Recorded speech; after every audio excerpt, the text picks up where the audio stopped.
Welcome back, guys. We are here on the Wet Shavers Round Table. Thanks for coming back. Today is an awesome show. We've got some awesome stuff to talk about. If you guys have any questions for us, again, ask us tweet it at WS Roundtable or on G+. You can ask us your questions there. I'm your host, Rico's Corner, and today we have the truth, David Gonzalez. How are you doing today? David? Oh, I'm doing well, guys. It's been a hectic week. And why do I see the back of Douglas's head? But I'm happy to be here. How's the Angels doing? That's what you're watching, right? I'm a Dodgers fan, and the Dodgers won 3-1. So it's the second game in a row that we've took for the Freeway Series. So I'm in a good mood. Nice. Marty Pape, how are you doing today? I am blessed, brother. Just having a good weekend so far. Excellent. We also have over in Australia, and that was like the worst Australian accent ever. We've got Khan Kazazidis. How are you doing today? Good evening, good morning, folks. I'm really well. It's nice and cool here in the Blue Mountains of New South Wales in Australia. In Australia. And we also have our beloved Captain Douglas Smythe. Oh boy. What's happening, folks? Welcome, GI Jammin James, to the show. Yeah. What's up? Things that can't be unseen. What's going on? So we have today as our special guest the Shirtless Zen Master. I feel ripped off. Yeah. I thought we were all going to do this, guys. You told me we were all going to do this. Not Christopher Walken, but we got the next best thing. We've got Jammin GI James. How are you doing, my friend? Hey, what's up, everybody? Thank you guys for having me. It's a blessing to be able to share this with the shaving community, which I've met some wonderful brothers out there, and I'm just thrilled to be on here, man. Thanks so much for having me. And before we get started, I just want to give a shout out to Christ, who's helping me through what many of you know that have been following me on videos anyway, and through chat or whatever, as far as my jobless situation. But as far as what you guys have done for me, as far as just encouraging me, praying for me, and everything like that, thank you so much. And also, another cool thing is... Oh yeah. Tell us about that. What's going on with that?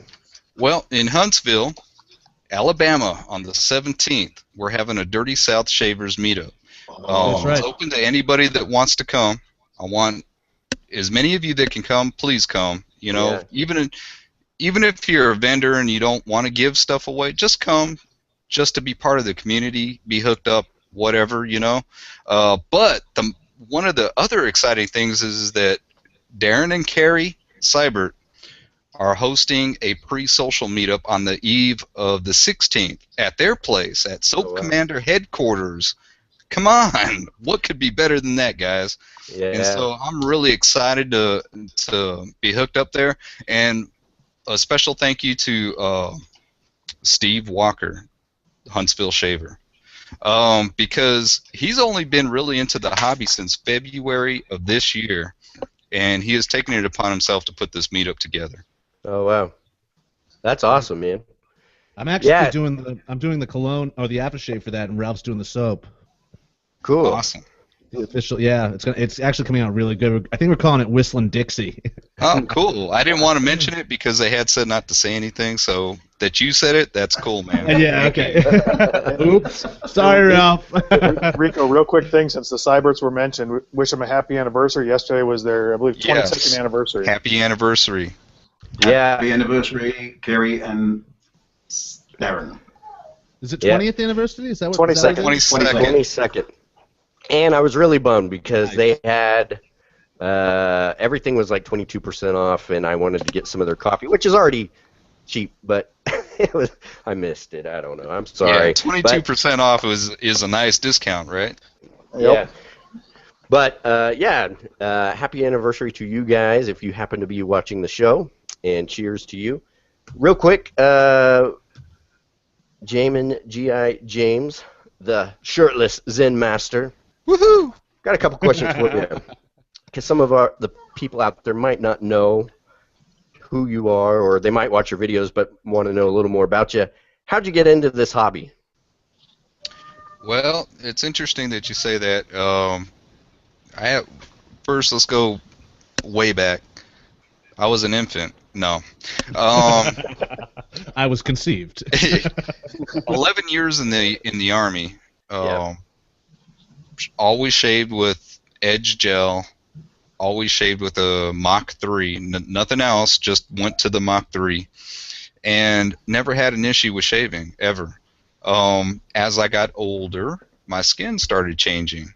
And as I entered my civilian career, I noticed that I was starting to get patchy when I shaved. And so around the fall of 2010, I was like, why am I getting like this? And I, just like everybody does, we do a search on the internet. And one of the things that came up was talking about shaving.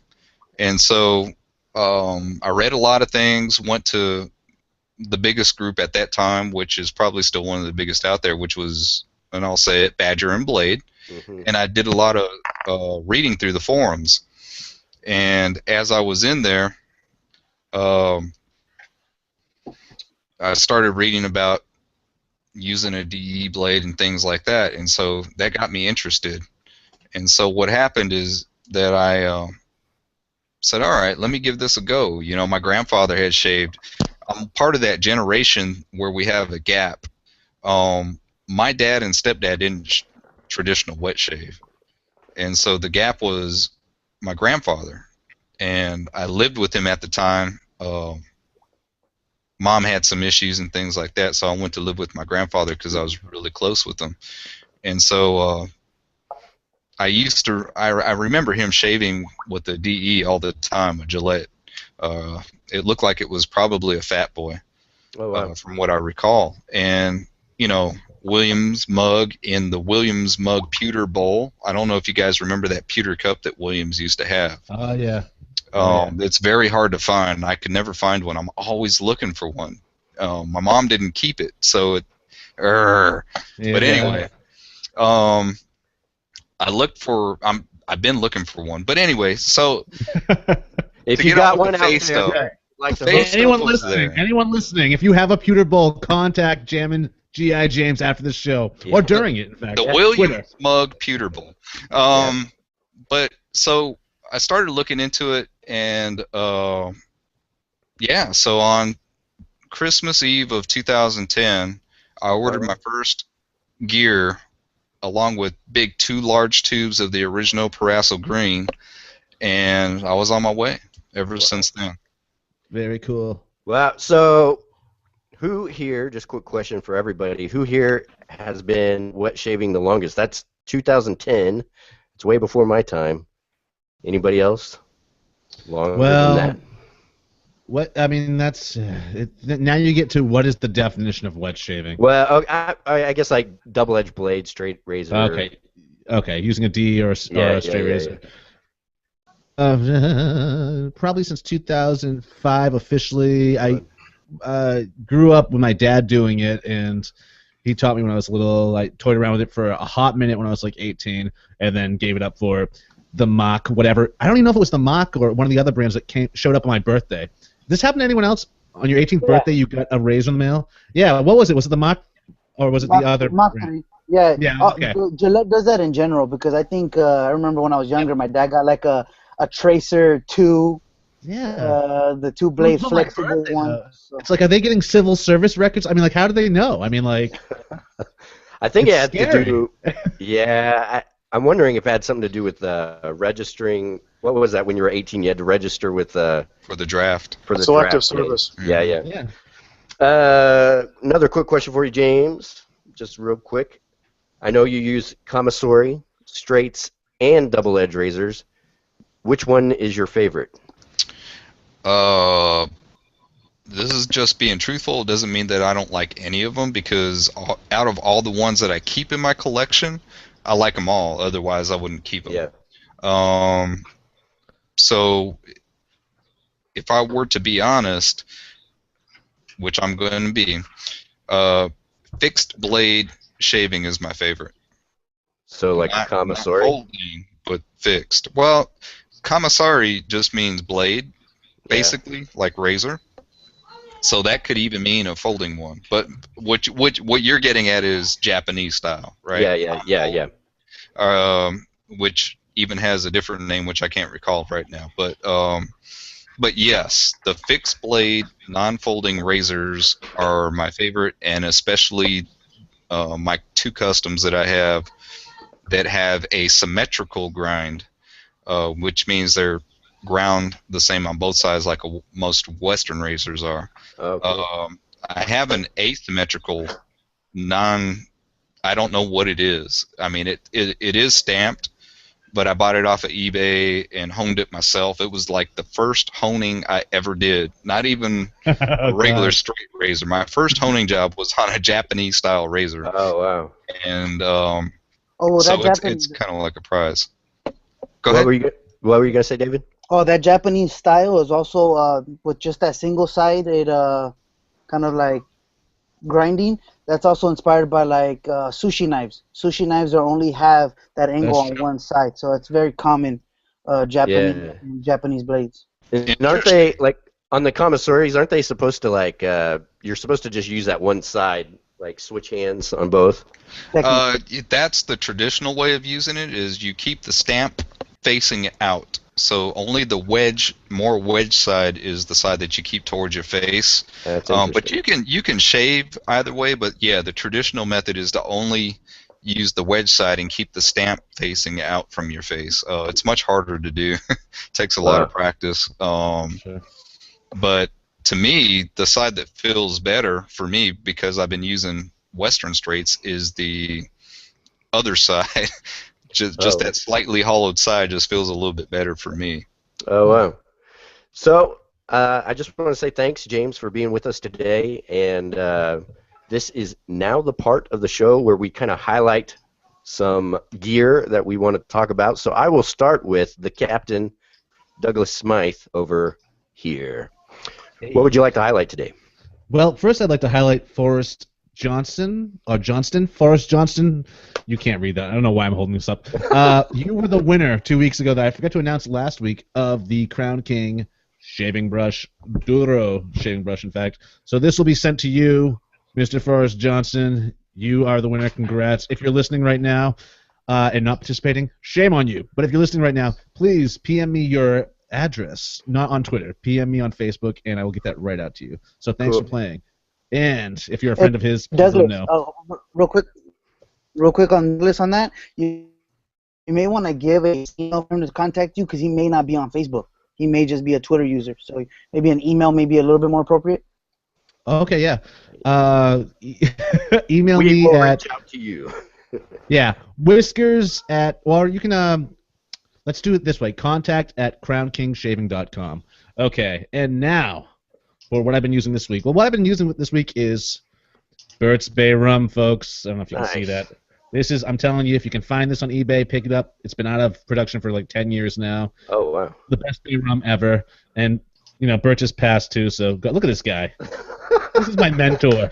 This is who I want to be. I see the resemblance. I see. Going on there. I did too. Yeah, I got something that going on. And then there's some Dominica Bay Rum I've also been using. This is a classic. If you guys don't have this in your shaving den, you should, because I mean it's like $6. Wow. And this is something else I recently picked up at bestshave.net. And this is, I don't know if this is called a sick bay or a lick bay, but it's something bay. And so I went with this Bay Rum theme, and it's plastic. I use this as a travel razor half the time. I got a few of them. But they're like $2, and it's a 3-piece plastic DE razor that actually works really well as a travel razor and a daily driver, oddly enough. But it's such a cheap piece of caca. But it actually gives not a bad shave, especially in the summer. Where'd you get that? Caca. I got that at bestshave.net. Nice. Have you ever been to bestshave.net? No, I've never been there. I'm actually going to check it out after the show. Yeah, I don't they're in think I Turkey. trust .nets.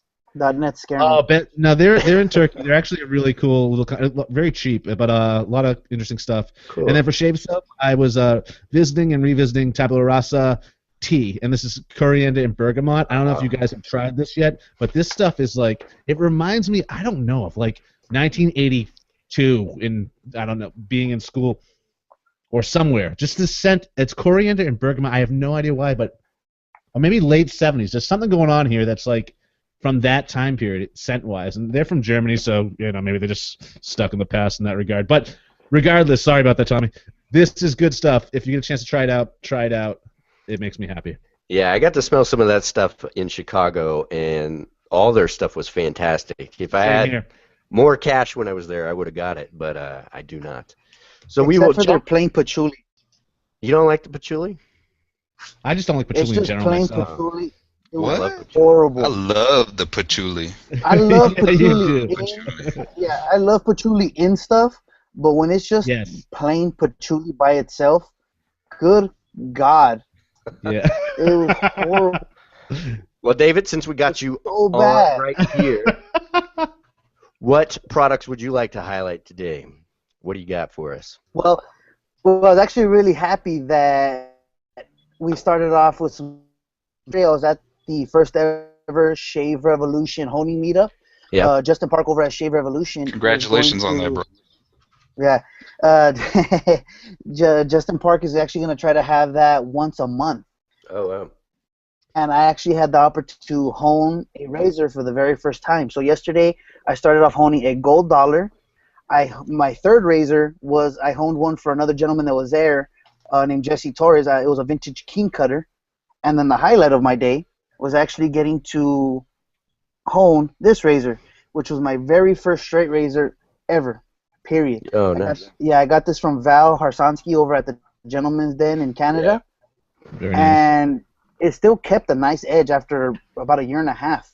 But I had a little bit of chipping towards the toe, and I was actually able to get my hands on the stones, hone it myself, and this thing may actually be a little too damn sharp. It took a great edge. I was super excited about that. Awesome, I shaved with Yeah. Cool. So I shaved with that. So it was just super exciting. A great shave. Like, I've been touching my face a lot, which I'm probably gonna break out because I've also been cleaning. So that's probably a recipe for fasting. But whatever. So that was great. And also the scent that's exclusive to Shave Revolution by Dr. John. He just released his aftershaves, and this is the propaganda. It's like a vanilla, mandarin, sandalwood, and Egyptian musk. Patchouli. No patchouli in this one, I don't believe. But Sandalwood. Yeah, of course, sandalwood. I'm gonna get Yeah, it. he's a sandalwood freak. This aftershave is absolutely amazing. You get a lot of the vanilla and sandalwood to start, and then the mandarin kind of pokes his head, and it's good stuff. So that's what I had today. Cool, man. Let's hop over to Marty. Oh, I just want to say really quick, John Eplin is coming on our show sometime soon, so we will have Dr. Johns himself on the show. Really? That's That would be awesome. Yeah, that's awesome. Marty. Okay, Christian, excuse me, buddy. Sorry, I got a little busy. No, you're good, man. Family first, baby. Family first. That's right. Yeah, we'll wait. Hey, Yeah. John. Okay, so what I've got is I had a bad shave week. Sunday I used the one and only fat. Yeah, And I love this story. I broke out right through here, almost like a Fu Manchu.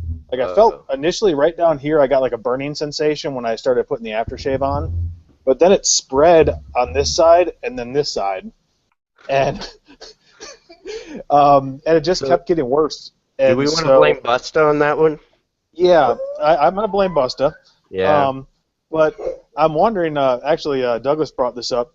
I'm wondering if Busta can tell me maybe if there's a number on the back of his box. I'm wondering if it's a similar lot. 6392 is the number on mine.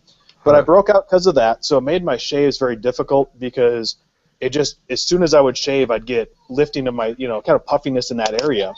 So what I ended up using a lot this week was aloe-based products, like Ginger's Garden Havana Cognac. It just got a nice aloe kind of oily properties. The Wisdom Balm by Soap Commander. Oh, yeah. And then this actually helped a lot, especially keeping my face hydrated. Just regular aloe gel, because it was actually like the skin was getting really dry and cracking almost. So it was just a horrible shave week in that sense. It's finally getting better, and of course, what do I get except for an ingrown hair right here? So it's like just a bummer week, but I still love it. I wonder if it was placebo though, or the curse of Busta. I think it's the He might curse have of put a voodoo Busta. curse on me. We laughed him off the show last week when he asked about that. We're like, how dare you? Are you kidding me? And It's the for next thing I sensitive break skin. out. Yeah. Well, let's hop on. Oh, and I'm sorry, Marty, that you've had I've had terrible shave weeks too, so that really stinks. But let's hop on down to Australia and ask Khan, what stuff would you like to highlight?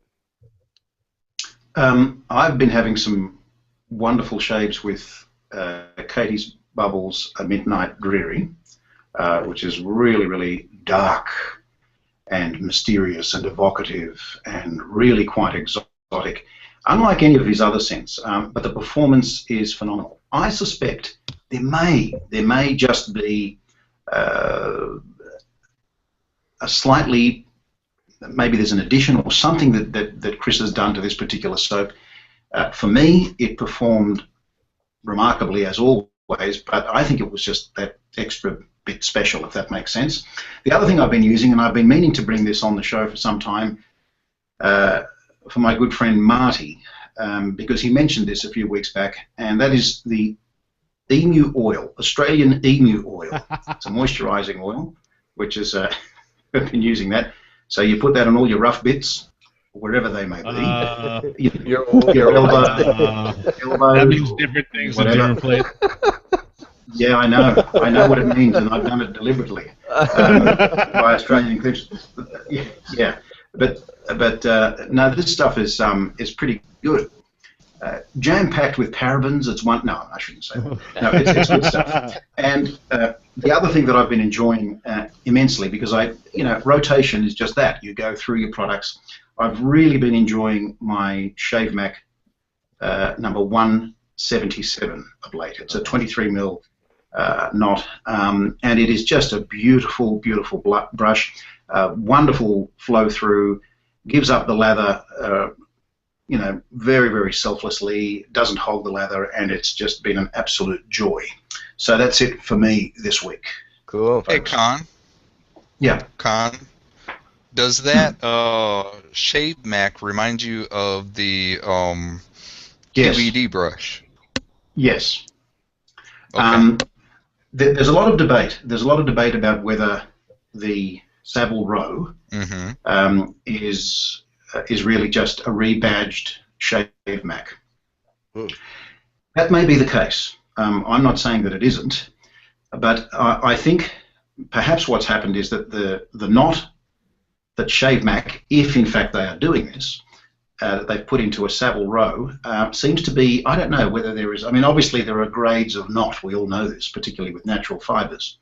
So perhaps, and again, this is all conjecture, I'm not suggesting for one moment that this is the case, perhaps they're using a sourced knot that is with really high quality silver tip fibre, natural fibre that is, badger, in the Savile Row.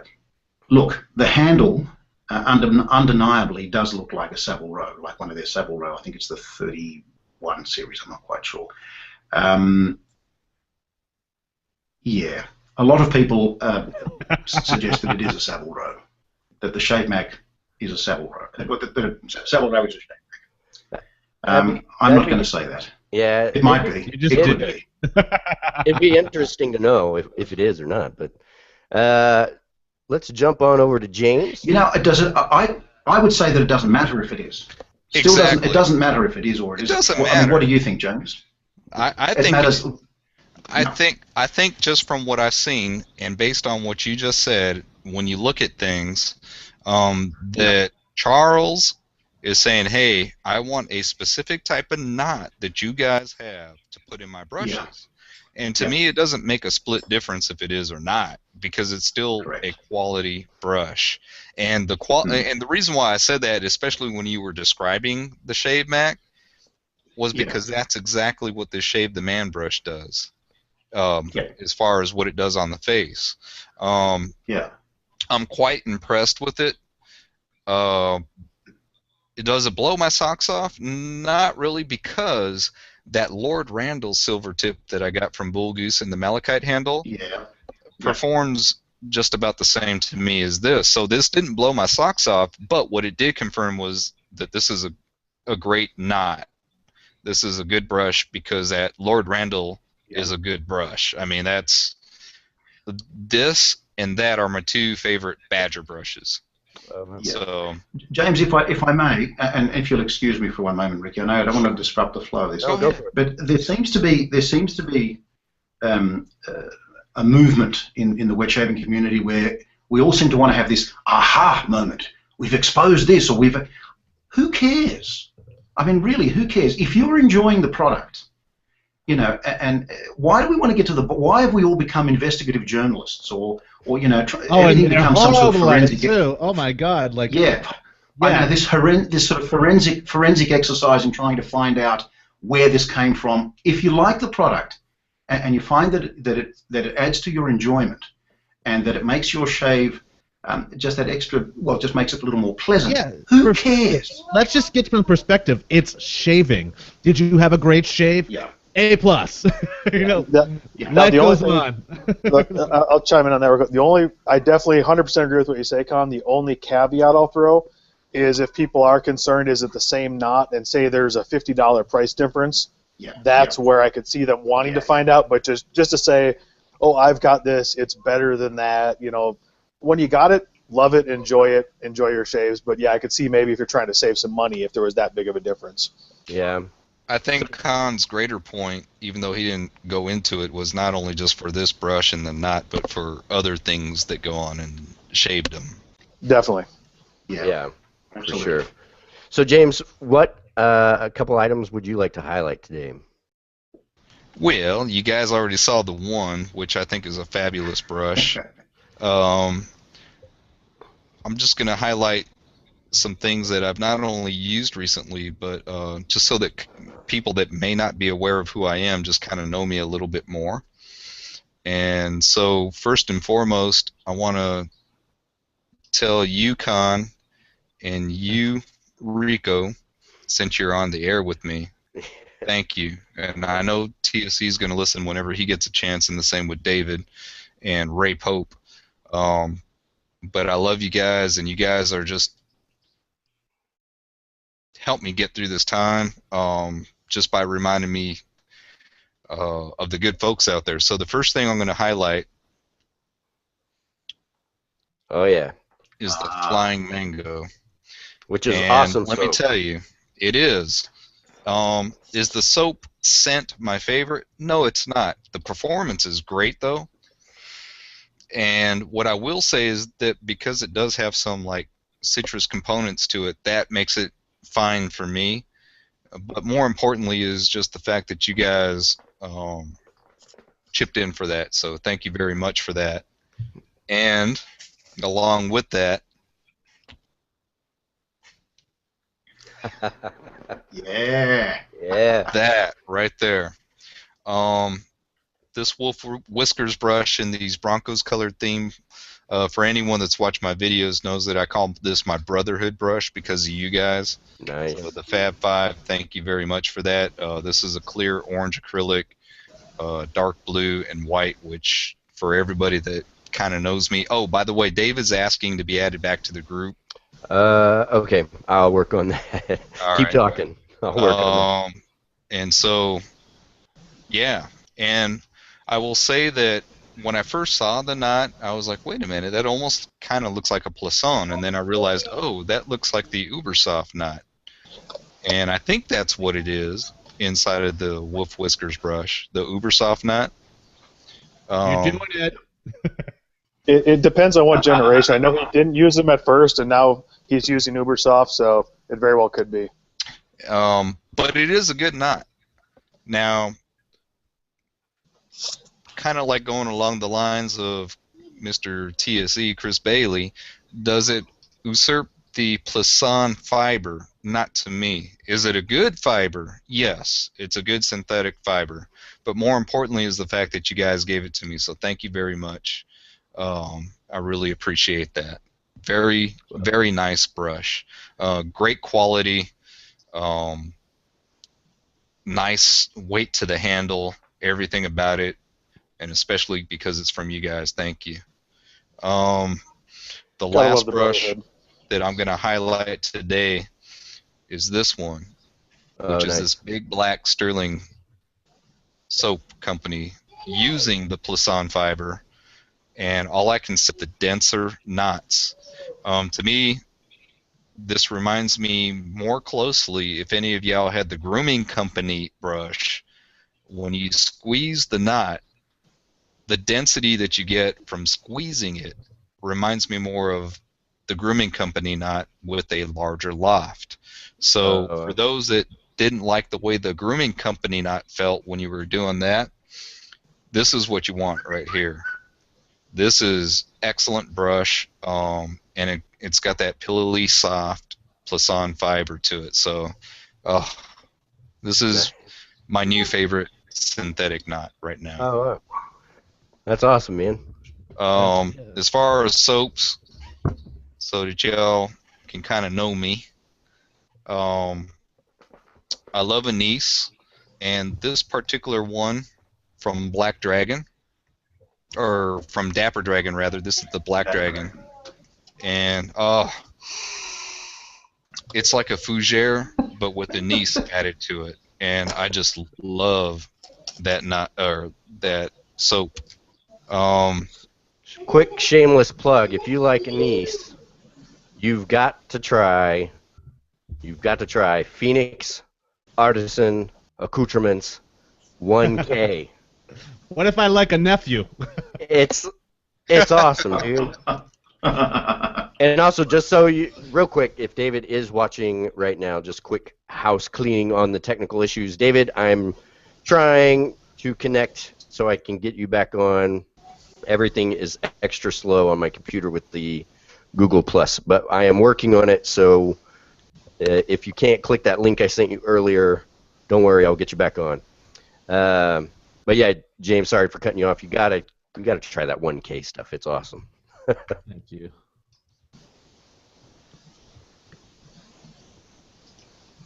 Whoop, there we go. To get back to as far as things like that, the Enya that you sent me from PAA, I love that. That aftershave cologne is like one of my favorites. It's fantastic stuff. Now this. Oh yeah, that's awesome. This is a must-have for anybody. Now, people always talk about classic barbershop scents. Come on, how much more classic, even though they don't call it barbershop, can you get than Parasso Green, right? Yep. Oh, and this is a shameless plug. This Mile High Menthol, which Chris only puts out every once in a while, but he's got another batch out there.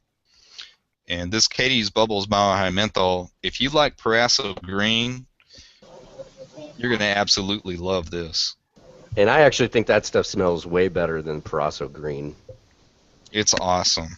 Yeah. And lastly, we were talking about things that we're using that are new. This is from Sterling Soap Company. I used this today on my shave of the day, and this is a barbershop marked as test. Now, I don't know what that means because he kind of threw it in with my order. But what I can tell you is it kind of reminds me of somewhere between Dragon's Blood and even something in it, sweet-wise, that kind of reminds me of Drunken Goat from Mickey Lee's. But when I threw on the Floyd Splash, the black, because I love Floyd Black, I was like, wow, that really complemented this to the T. So there's got to be some type of citrus notes in there, some type of powdery notes, but this Sterling Soap barbershop was really nice. I liked it a lot.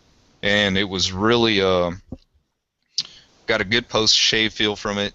The lather was slick. The lather had a really nice density to the cushion to it. So, and then, and again, yeah, Spice Island.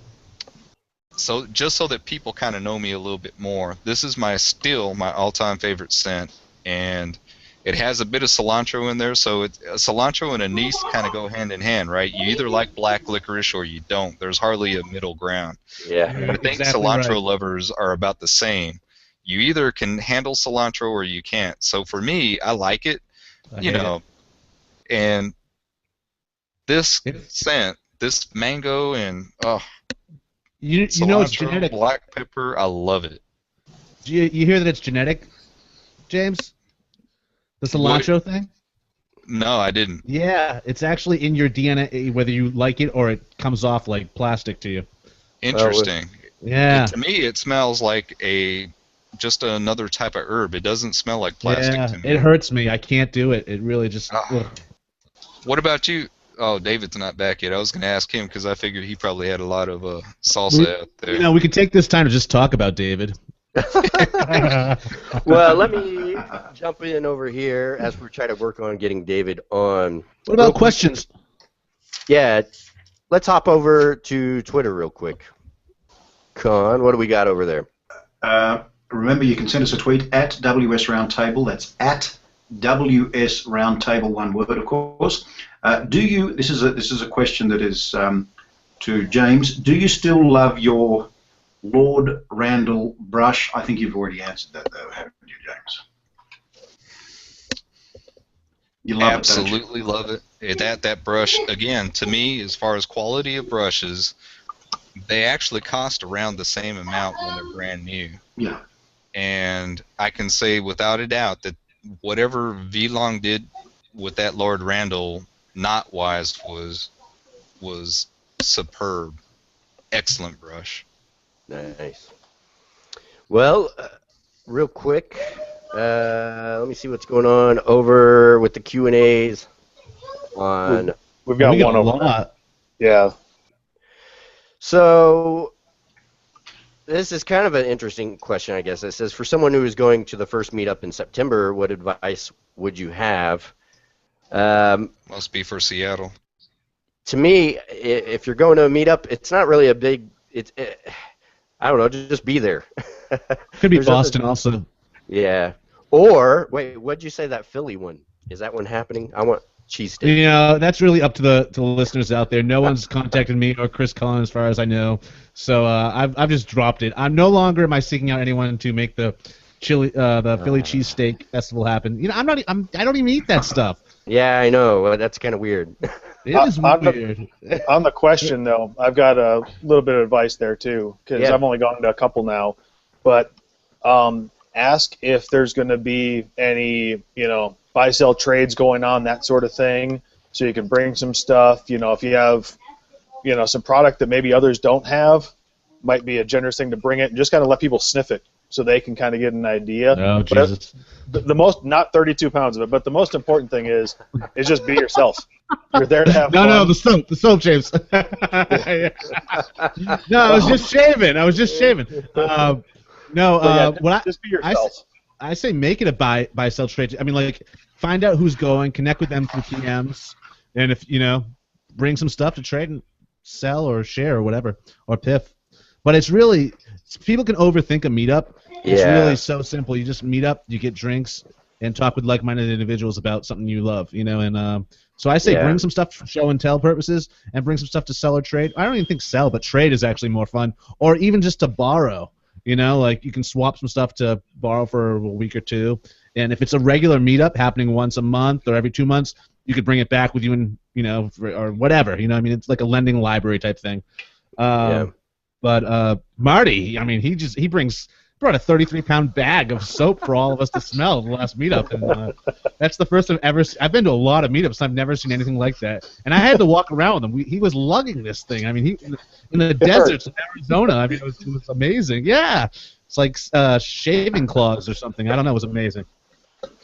We can all learn from Marty. God bless him. We got a quick question from Stephen Davidson, and he's asking specifically our guest today, James. What's up, Steven? He's wanting to know, James, what is your favorite scent type? Is it barbershop scents, cologne, or food type? So I guess like gourmand scents or something.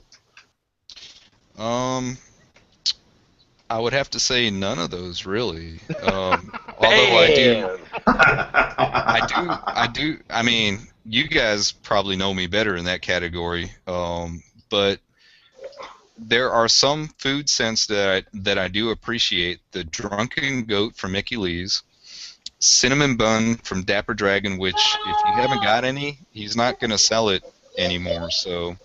Which one? Oh, the cinnamon. Yeah, and that's an awesome scent. It's not it's really mild, easy to handle, and it smells like a cinnamon bun. And of course, anise would probably be like the only food item that I would really classify as a food. All right, we're gonna have to hook you up with 1K. We're gonna have to hook you up with that stuff. I'm telling you, if you try it, you're gonna love this. That'll be your parting gift after today's show, James. Hey, what's behind door number 1? My only door. Yeah. That's right, 1K. Yep, I love that stuff. But citrus-based, I'm kind of like TSE in that sense. I love Chris Bailey. I like citrus-based the most out of everything, whether it's mandarin orange or whether it's that Japanese grapefruit, that inspiration from Soap Commander, that is the bomb. I love that stuff. Actually, it's the bomb. The bomb. The Spice Islands. Yeah.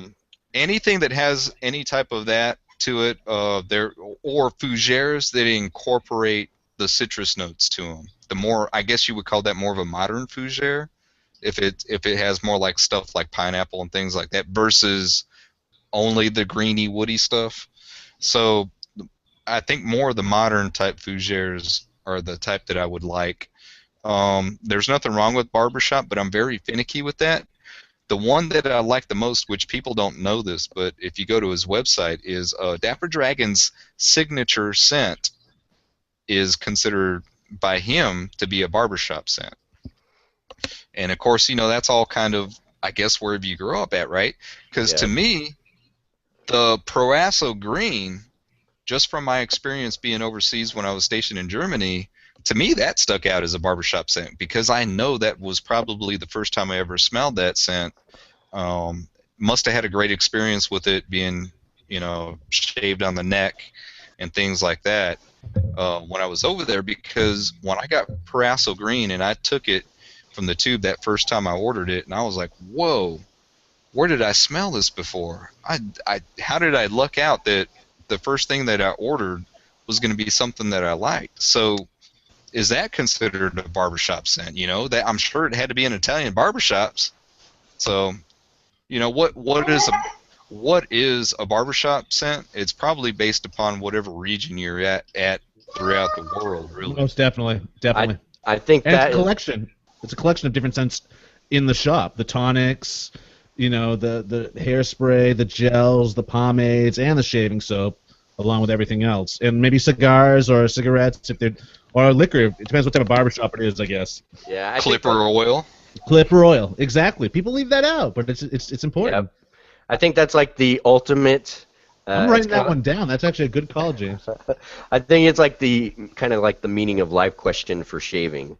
What is barbershop scent? Yeah, man, we could go on for days talking about it. Yeah. Meaning of life is on page 1043 in your dictionary. Check it out. Bam! I just solved it. He just dropped some knowledge on us. That's Random House, people. Hey, Douglas. Yes. The one thing I like about your things is that you go into you think about the things that you put together for your scent names. I thought it was interesting because someone had put, I guess it's a classic scent. I never had it, but the 4711. Oh, yeah. Yes. And then you came out with yours. But I think what people may not realize is that when I saw yours, it took me straight back to high school because I was like, yeah, 4711's not going to cut it, but yours is the Fibonacci sequence. The golden section, golden ratio. Yeah, it's all even in the design. Thank you. I'm glad you caught it. A lot of people didn't. The first thing I saw was because I didn't realize why you did yours that way until I kind of went back and looked at 4711. Yeah. And then I was like, Okay, I see how he took that. But when you did yours, you went with the Fibonacci sequence, which I thought was pretty cool. Thank you. Yeah, it was kind of like taking off where they left off, like 11, 47, 11, 2, 3, 5, and so yeah, there was a correlation there. I try to do that with all my soaps. It's more than just soap to me, so. I can tell. It's the whole package. Your naming is really cool. Yeah, if you guys do not know, I should maybe make this like a quiz for the show. If you guys aren't aware, Douglas has like secrets behind all his soap labels. I don't know if it's all his soap labels, but there's meaning behind them all. But if you have the not for Chicago, remind me the name, Douglas. Tamano Noir. Tamano Noir. If you have that one, and you have any of the labels, the Flapper Girl, the Ferris Wheel, there's a meaning behind them. Rico got lost in that like it was a Pink Floyd album. It totally is. I'm actually going to. So if you guys can guess. And I appreciate that. Next week, if you guys can guess what the Flapper Girl is, what the story is behind that. And there's an anagram on that one, just for those who are listening, so they might not give that first. And I probably just let the cat out of the bag a little, but yeah, there is an anagram on the Flapper Girl. I'll only give 2 hints. Think noir and think mystery, and just look that up. And if you can figure it out, private message me, and I'll tell you if you're right or not. It's pretty awesome. And if you get it right, maybe I'll do something cool for you. So, Khan, what's going on? Wash your car. Yeah, wash your car. What's going on my lawn in Twitter? Okay, we've got a question from Joe Rowe, who says, when it comes to traditional English sandalwood shave creams, and he's talking about GF Trumper, Tobbs, and D.O. Harris, how do you rate them versus the artisan offerings? Oh, man. We might as well talk barbershops in again. Yeah, exactly. Well, yeah. 42. I wish David was on. Yeah, David is all about this. For me, this is Tradition Hill, which is another English shaving soap cream. I actually like the cream a lot. This, to me, is a fantastic sandalwood, and I don't know what it is about it. I just love this one. Out of all of the English shaving soaps, this, to me, is my favorite. How it compares to the artisans, I don't know. I think the artisans just tend to be a little more creative with the scents, so they might take it in a different direction. They might be a little stronger, like Tobbs. Everybody loves Tobbs. I don't know why people like Tobbs so much. I don't know. It's good, but to me, it's not my favorite sandalwood. And like as an example, like Phoenix Artisan Accoutrement, their sandalwood it's just really nice. Or like Captain's Choice, it's just real woody and Tobbs, I think it's the first one.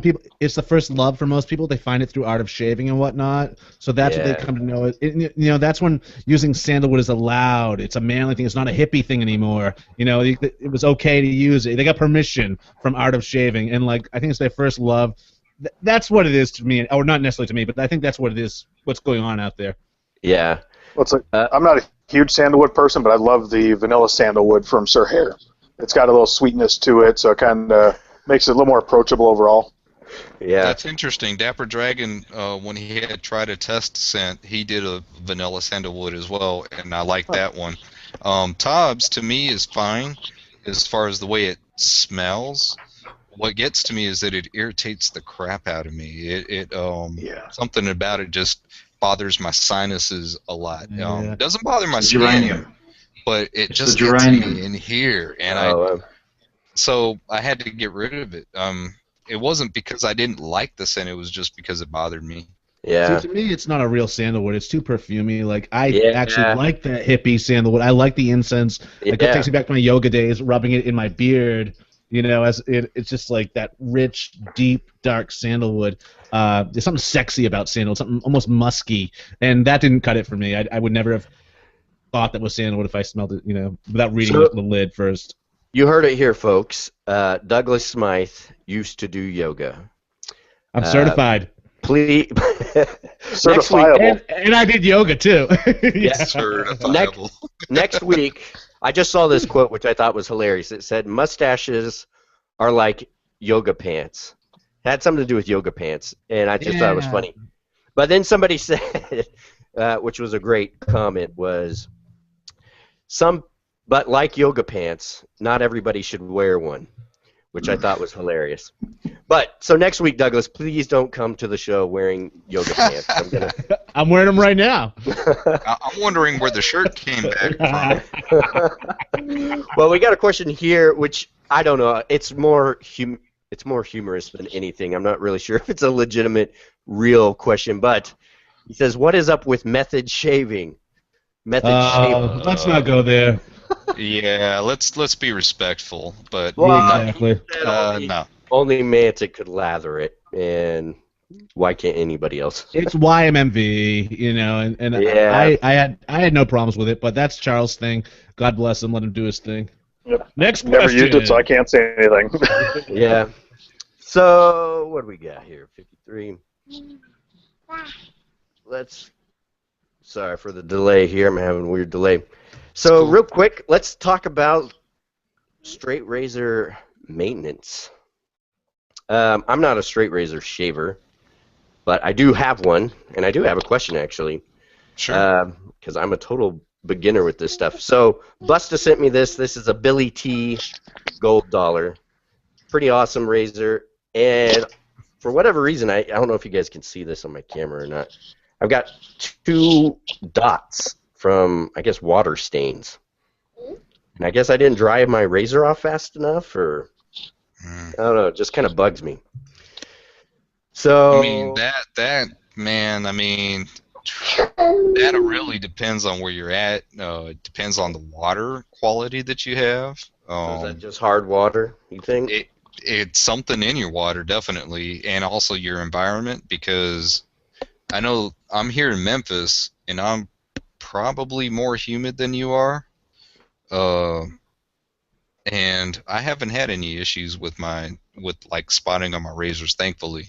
I always wipe them off afterwards, period, you know. And I don't even oil my razors regularly. If I get something that I'm going to send to somebody or something like that, I'll put a light coat of oil on it. But for myself, Yeah. I don't. I just wipe it off real well, leave it out to air dry, and you know, I do have air conditioning, and you know, air conditioning does remove humidity from the air, but Yeah. I think it's more probably the type of water that you have, in my opinion. What's Yeah. a good oil, James? Do you use mineral oil when you're coating your blade? Yeah, I use just a simple mineral oil, the kind that you don't have to worry about it rotting, I guess. Right, going rancid, yeah. Yeah. So this is the kind that doesn't go rancid, and just a really basic one. It doesn't have to be expensive at all, and just you just take it and put a real light coat on it. I mean, I'm not promoting anyone cut themselves, but you don't need to get fancy with an applicator or anything. You just take your applicator, turn it upside down.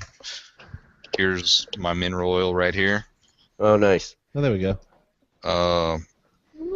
It's got kind of like the restrictor type of opening at the top. Yeah. Oh, yep, orifice reducer. Yeah. Very nice. So all you got to do is just go like that, and I mean, there's just a Double real away from light it. amount there. It doesn't need to be a big gunk amount, you know. And you just go over your blade lightly, and you know, that's the best way. I had a guy on here. I guess you're probably right, James. He said it was iron deposits on my razor. So I'm sure I could buff that out or something. I haven't tried it, but Marty, you use straight razors, right? I have one. I want to get back into it a little bit. All I have is my gold dollar. I had 2 others, and I sent them away to one for a brush, and other one's to a friend. So, but I do have a paddle strop. That's my one and only strop. I got one of those too. Yeah. And they're awesome. This actually has Busta's DNA on it. When I got into straights, this was Busta special on the buy-sell trade. Wait a minute. So, ultraviolet light test. Turn off the light. Come on. Hey, now I didn't mean that. You know, I meant skin cells. Come on, people. Oh, yeah. Right. That's what I meant. And it's about as tall as Peter Charkalis. Oh, come on. Oh man. Oh. So another quick question in regards to straights. Do you guys know how often are you supposed to strop this? Some say every time you're about to shave, or anybody? Straight razor shave. James has got the right idea. That's all I have to say. Yeah, he's like, it's getting near the end of the show. Let's. Well, actually, I think we should go. I think we should go another half an hour over. I hate to butt in for a second, but I've been getting emails and PMs saying we should go a little bit longer, and it's like people are just getting into it. And I'm having such a great show today. I don't know how you guys are, but you want to tack on another 30 minutes to this? Everybody else cool with it? I'll have to bow out early, but let's keep going. If I got to leave, just keep going, guys. All right. I say bring back David Gonzalez. Where's That's David what I was going to Gonzalez? say. To give David a chance to come back too. Yeah, I'm working on it. I keep sending invites, and for some reason he can't get on. Try his phone, David. Try your phone. If you're try a different, you may have already done this, but if you haven't, try your phone. See if that works. Yeah. Okay. So what else we got? Well, actually, Rico asked the question. I know James being probably the most regular straight razor of us. How often do you strop every time? What's your stropping procedure? Because there might be people that are interested in beginning and don't know. Good question. David would be the beyond me as far as how often he uses it, because I like to switch between the different things that I have. I have used a straight for a long time, but I would say definitely David is more proficient at it. Now, the one thing I will say as far as stropping goes, to me, that is really more about the method, like how proficient are you at it, because it really doesn't take more than 50 laps if you're doing a nice, smooth stropping motion. And to be honest, if you're just starting out learning the stropping, you probably don't want to go more than 50 anyway. You'll hear some people go, well, I go 90, I go 100. You don't want a new person doing that, because what's going to happen is if they don't have their technique down, they're going to destroy that edge at some point, because the more times you're doing it without experience in the beginning, you're gonna jack something up. So what I like to do personally is I like to go with, well, you guys are here. Let me see if I can adjust this real quick. Can you see this? yeah. All right. Here's my strops. Oh, wow. So depending on the razor type, like this one here, I know you can't really see it that well, but this one's a 3-inch. This one's a 3-inch. 3 inches work really well for longer blades. Interesting. But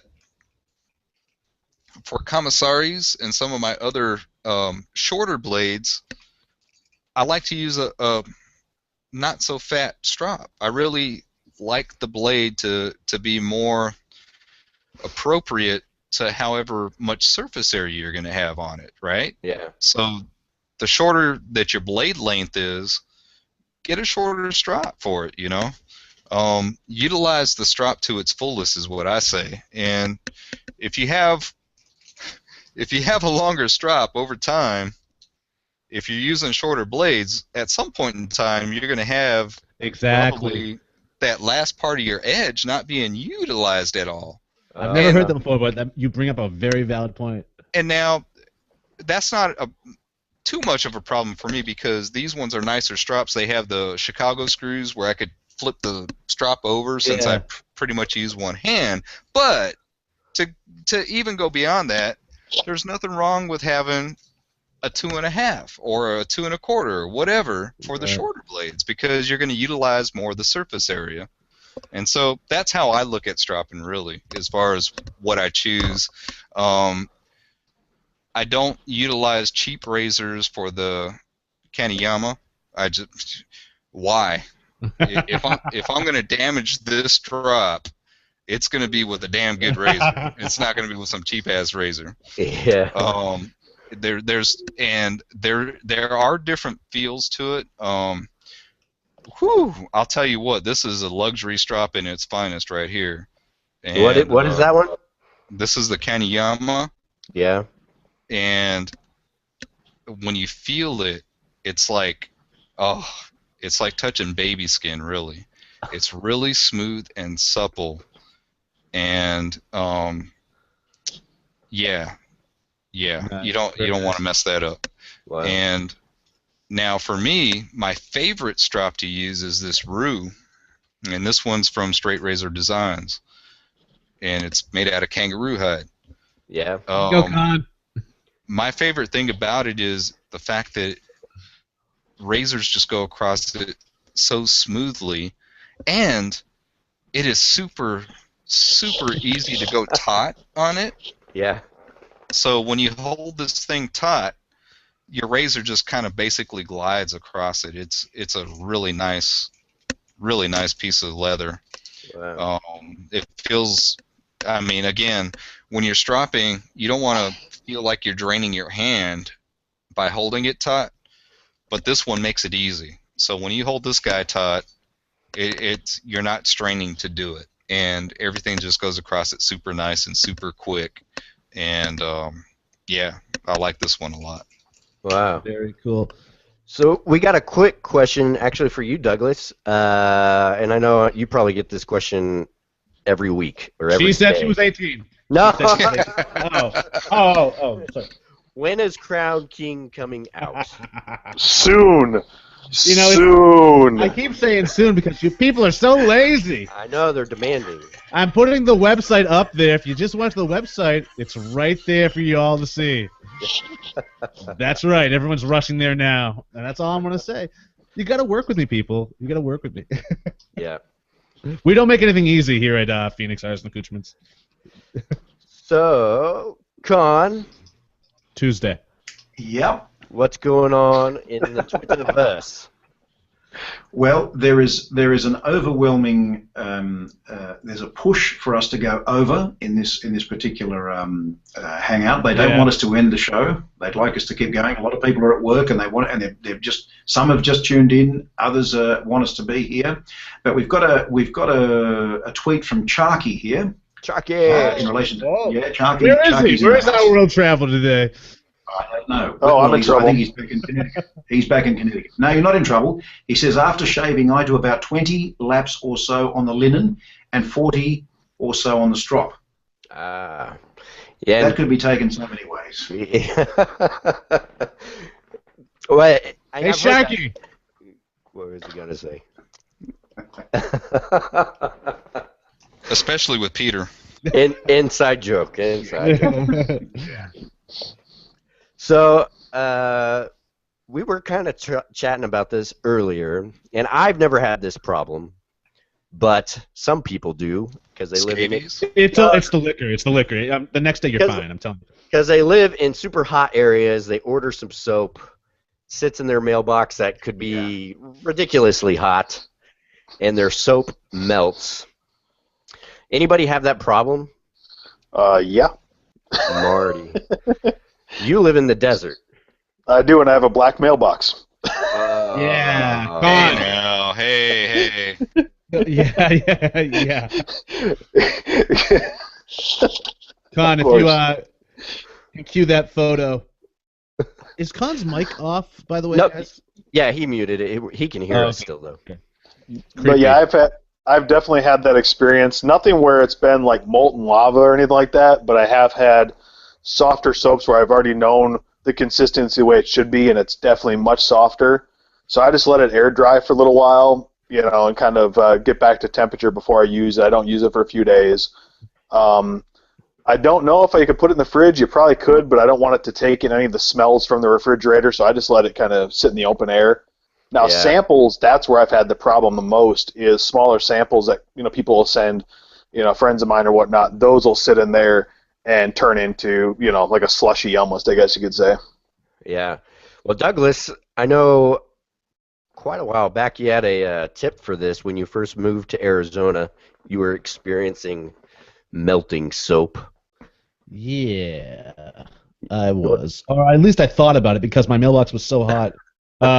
That's actually in episode 25 of the Mustache and Blade podcast. I go on a rant about that. But yeah, it can happen. And You know, the worst part about it is it can damage the essential. If you're using essential oils, even fragrance oils, they can be damaged in that extreme heat. So there's that. Sometimes it can be a good thing though if it's over scented. So there's that also. But it's really tough to get around because I mean, like, product or packages can sit on a UPS truck, a FedEx truck, or a mail truck all night into the next day, and they're not air conditioned or anything like that. So I mean, the damage can be damage can be done as it's traveling across the country too. I haven't heard myself, anyways, of anyone having damaged soap or it been so bad that it's that I need to replace it or whatnot. It hasn't happened with my soap that I've heard of, but it has happened with other soaps. And the ones that are more suspect, or the ones that are it's more of a chance of it happening to, are melt and pour based soaps because they're melt and pour soaps. They're formulated to melt and pour. So it really doesn't take much to melt these soaps. So you may show up gelatinous. It could show up liquefied. What I recommend, if you know a shipment's coming in, and if you're tracking it, and most of you guys are tracking your packages, I know this because you send me an email when you can't find your tracking. Have a cooler on the porch or your back porch and a note for the mailman on the door, and throw some ice packs in there or whatever in the cooler, and ask him. He's going to think you're nuts to drop it in the cooler though while you're at work or whatnot, and that will solidify it while it's in there and whatnot, or at least it'll prevent it from melting in your mailbox because the mailbox get really, really hot. I can't remember what the temperature was in mine, but the reading was ridiculous. I could cook muffins, so only muffins though. I tried other foods, but yeah. And a side caveat to that is you can actually, when you get to your tracking number, like say it's UPS, you can have them hold it at the post office for you, which is what I did on my last, Kalani, because I didn't want that to sit I was working that night, didn't want to let it sit in the outside for forever. You only get one more caveat for the show there, Marty. That's been 2. That's true. I've been counting. I don't know if anyone else is, but. And if you guys are not aware, if you want to see the extremes that you can do with your mailbox, check our Twitter. I believe Khan has posted a picture of something Douglas has done to MacGyver your mailbox and keep it cooler. Yeah, and that's what convinced my neighbors from the get-go that I was a meth lab dude. It was shortly after I moved in, probably a month after I moved in. They saw that I was doing something in the garage. There was exhaust pipes coming out, and there I am in front of the house in my pajamas building a mailbox cooler. It wasn't that, brother. It was that you had your pants off. There's one neighbor, every time I walk out of the car with the hat, he goes, "Captain, it's Neil!" And I have to do this muskrat love-like thing, and it gets weird, but it's a very colorful neighborhood. Yeah. Well, guys, if you're out there and you are watching as we're talking about things and you have your own tips that you want to share with us, you can tweet to us at WS Roundtable. If you have tips on stropping and maintenance for your straight razors, or if you just want to share with us that, yes, you've had a soap melt because it was so ridiculously hot you can cook eggs on the sidewalk or something, let us know what was the soap and what happened to it. Did it turn weird and mutate or whatever? I do want to say hi to Busta. I see him active in the Twitter forums right now. Now, Busta, we will have you back on here soon. In fact, maybe we should invite him since David's not trying to get back. Yeah, again, guys, I'm sorry. We have been trying for the last 30. What happened there exactly? Minutes. Did he leave or did he? I don't know if he got disconnected or what happened, but I've sent him the invite a bazillion times, and for whatever reason, the beloved G Plus won't let him back. Oh wait, David is. Well, they get a G minus, I think. Now David is interacting on Twitter, and he's typing up his resignation letter as we speak. James, what are you holding up over there? Well, we got James now. We just replaced Dave. How's that feel? This is to Gentleman's Edge, Mr. Guy Solis in Colorado. Yeah. He made this for me as far as this. This is my Carta scales done in orange and blue because everybody knows that watches me that I'm a huge Denver Broncos fan, being from Denver. And so I sent him my TI, and he sent me back these scales that he did as a project just to get it right. And, man, I just thought he did such a wonderful job that... Those are really cool, man. I love them. What is that? Is that like a nylon or not nylon? I don't know what It's that. paper. Oh, wow. It's basically like, in layman's terms, like laminated paper. Wow. So he just layered the paper So my and license. put coats on them, and then he carves them out and did what he had to do. And what's really cool about it is that because the paper's layered with orange and blue, when he did the carving, you know, it made that carving come. You can't really see it too much on here, probably, but Yeah, that looks awesome though. I'm really digging that. That does. That looks like a pipe I had in college, actually. no, And on that note, on that note, I actually have to get going, guys. So I'm gonna say All ciao, right, Marty. and I gotta head off to church. So I will catch you guys next week, and everybody have a great week, and we'll see you Thank you, Marty. on the forums. Appreciate you too, you Marty. Be being here, blessed, sir. man. See you, God buddy. bless. Bye. Ciao, ciao. Ciao. Well, And then there were 4. yeah. So, Khan, what is Busta or any of the other guys on Twitter saying? Do you really want to know? No. I don't know. Buster is starting a campaign to have the only brown person come back onto the show. Bring back the brown. And he's been going on like he's been banging on like this for the last 20 minutes or so. Is he talking about himself? No, he's talking about David? David. We're Yeah. trying to get him back on. Yeah. I'm bummed about this, actually, guys. I apologize. Does Busta not know that I'm Latino or something? What the hell is up with that? Yeah, exactly. Yeah, same here. Do Que a paso? close-up, James. Get real close. Yeah, see, look, he's even wearing a bandana. I mean, come on. My last name is apellido. Actually, Douglas, you mentioned this a few weeks ago, and I know we had this question like last week or 2 weeks ago on the what do you call that stuff? The pipe thing you're puffing on. What is the website for people? called to That's check called that out? crack cocaine. It's called cannabis.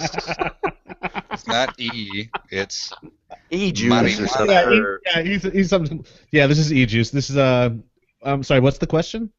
They just wanted to know Officer? what is it and where can they go to get that? Oh, well, I'm glad you asked. This is my own blend, and they can get this at. Now I printed up a little. What was it? Oh, here we go. Cumulus. How do you CumulusJuice.com. That's my new juice site. Now I'm making e-juice, folks.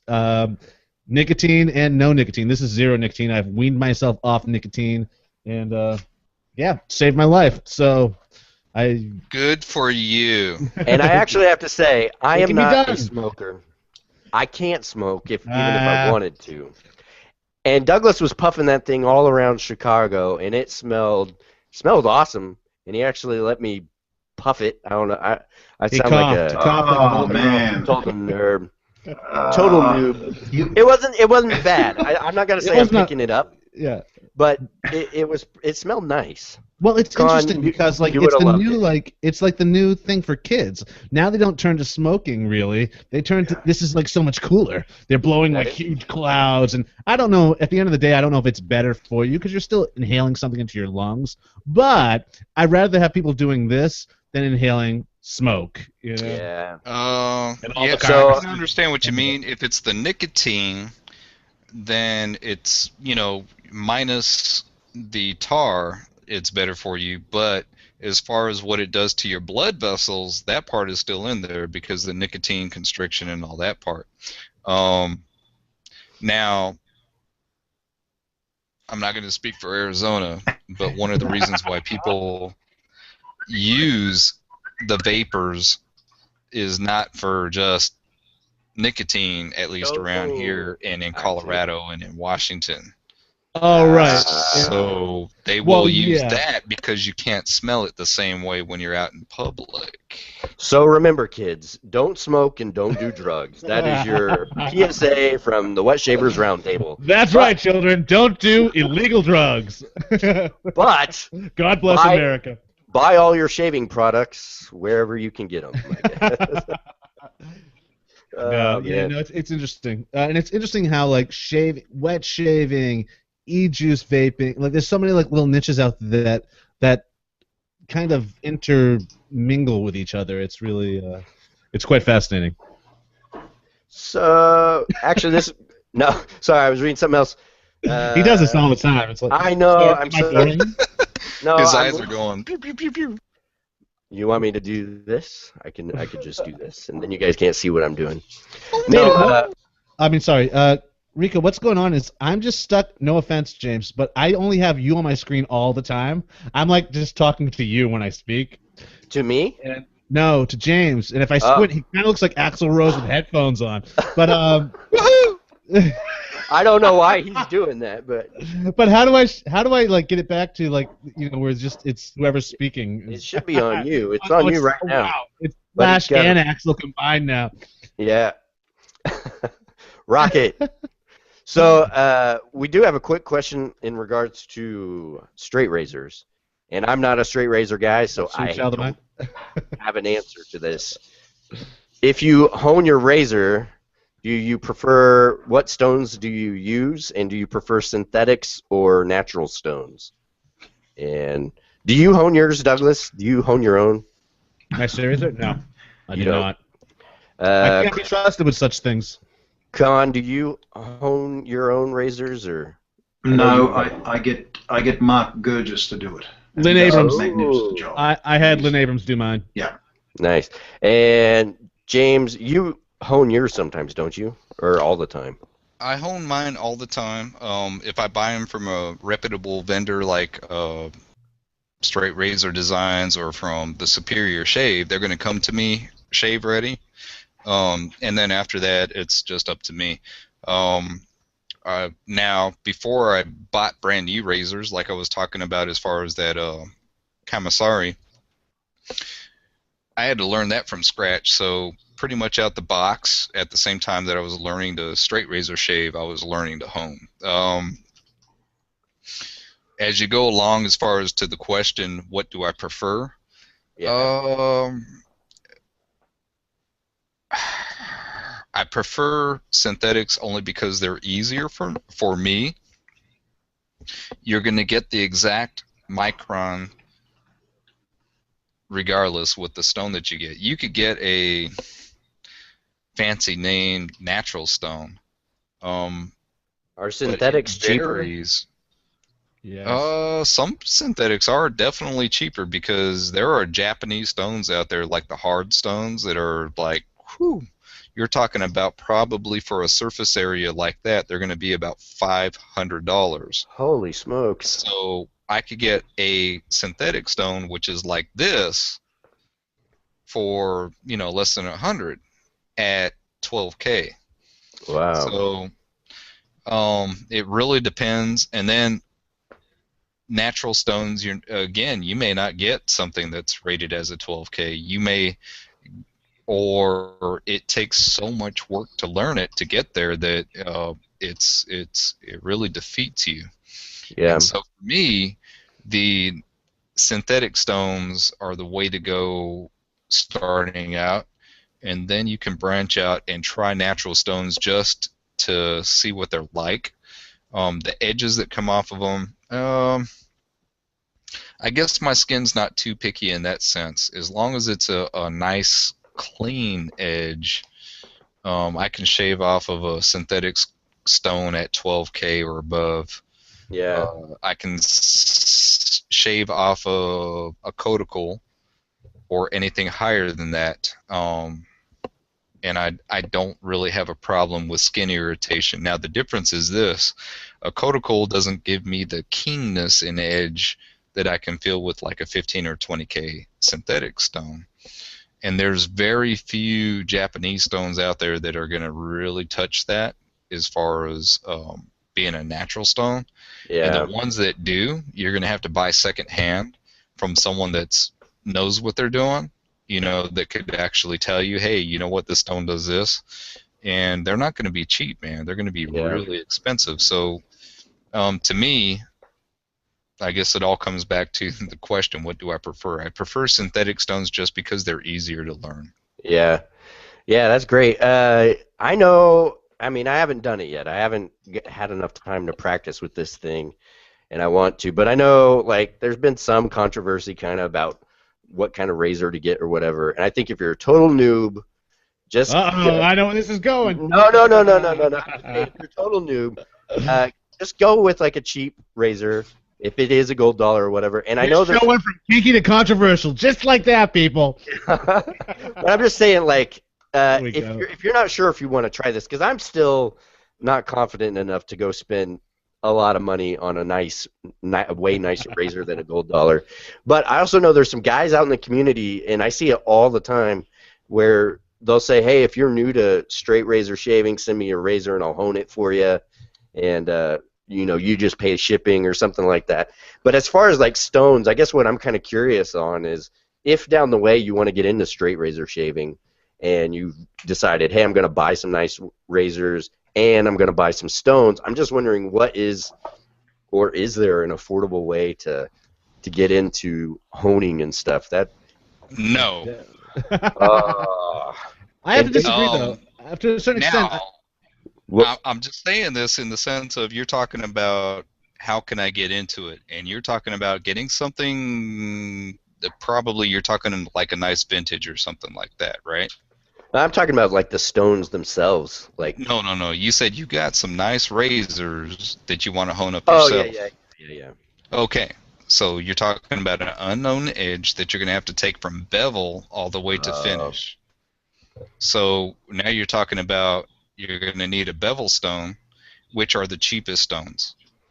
Your expensive stones are... Can you see me? Yeah, I can see it. All right. Is that all your shaving? It's all shaving gear. I'm going to say yeah. And that's his dorm. Shaving dorm. Shave dorm. Sorry, James. We were talking about you behind your back. Literally. He didn't even hear us. These are the expensive stones. Yeah. I don't even know. These are finishing stones, both of them. And you could finish with either one, really, because this is a 15K and this is a 20K. Now, I'm going to the 20K progression, so I don't want to go from a 12 and then jump all the way to a 20. So what it makes you want to do is you have to go intermediate. And the 15K is expensive, and the 20K is expensive, see? Wow. But you can shave off a 12K fine. I shaved off a Nanawa 12K Superstone plenty before I went to these stones. This is something that, because to me it's more of a hobby, something that I'm looking forward to adding to my repertoire down the line, to be able to say, hey, if you got a razor you want to send me, I'll sharpen it for you. And so I had to learn, okay, what is it going to be like on these stones? But you can do off a Nano a 12K fine. You'll be pleased with your edges, but the most important part is setting the bevel. If you cannot set your bevel, it doesn't matter what you go to in the end. You can say, oh yeah, I polished the crap out of it, but it's not going to matter. If you can't take that 1K edge and shave hair off your arm. Right. And I'm not talking about clipping it halfway. I'm talking about just going down your skin and taking hair off. If you can't do that with a 1K edge, then you're not really setting your bevel correctly. You need to be able to do that there before you go up any higher. So Douglas, what were you about to say on that? I don't even know.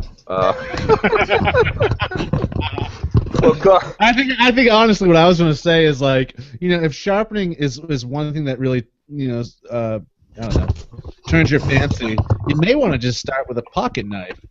Get back into the, every guy should have a pocket knife in his pocket anyways. Well, I don't want to be... Yeah, every guy should have a pocket knife. Every guy should. I agree. And he should be sharpening his own pocket knife, too. So I think if you really want to get going and get the juices flowing when it comes to that, is maybe start with that. I mean, that's a good lesson to learn anyways, and then you can move on to sharpening or honing your own blades and so on and so forth. Yep.